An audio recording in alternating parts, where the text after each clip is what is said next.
नमस्कार मित्रों, स्वागत है आप सभी का हमारे YouTube चैनल धार्मिक विचार पर। मित्रों, आज हम आपके लिए एक खास वीडियो लेकर आए हैं जिसमें हम महाभारत से जुड़ी कुछ ऐसी बातें बताएंगे जो आपके लिए बहुत ही खास होने वाली है।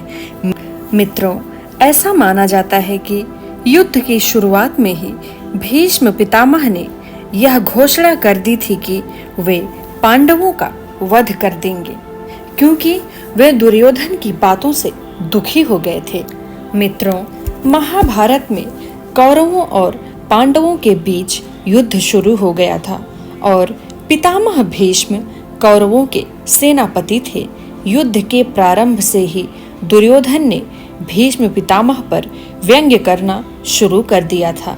दुर्योधन की ऐसी बातों से दुखी होकर पितामह ने घोषणा कर दी थी कि कल वे सभी पांडवों का वध कर देंगे।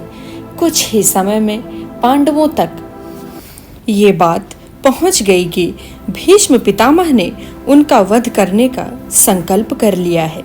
इससे पांडव चिंतित हो गए, क्योंकि पितामह भीष्म को युद्ध में हराना असंभव था। ये बात श्री कृष्ण को भी मालूम हुई तो वे द्रौपदी को लेकर भीष्म के शिविर पहुंचे। श्री कृष्ण शिविर के बाहर ही खड़े हो गए और द्रौपदी को भीष्म के पास और कहा कि अंदर जाकर पितामह को प्रणाम करो। और श्री कृष्ण की बात मानकर द्रौपदी भीष्म पितामह के पास गईं और उन्हें प्रणाम किया। भीष्म पितामह ने अपनी कुलवधू को अखंड सौभाग्यवती भव का आशीर्वाद दे दिया। इसके बाद पितामह ने द्रौपदी से पूछा कि तुम इतनी रात में यहाँ अकेले कैसी आई हो? क्या श्री कृष्ण तुम्हें यहाँ लेकर आए हैं? द्रौपदी ने कहा कि जी पितामह, मैं श्री कृष्ण के साथ ही यहाँ आई हूँ और वे शिविर के बाहर खड़े हैं।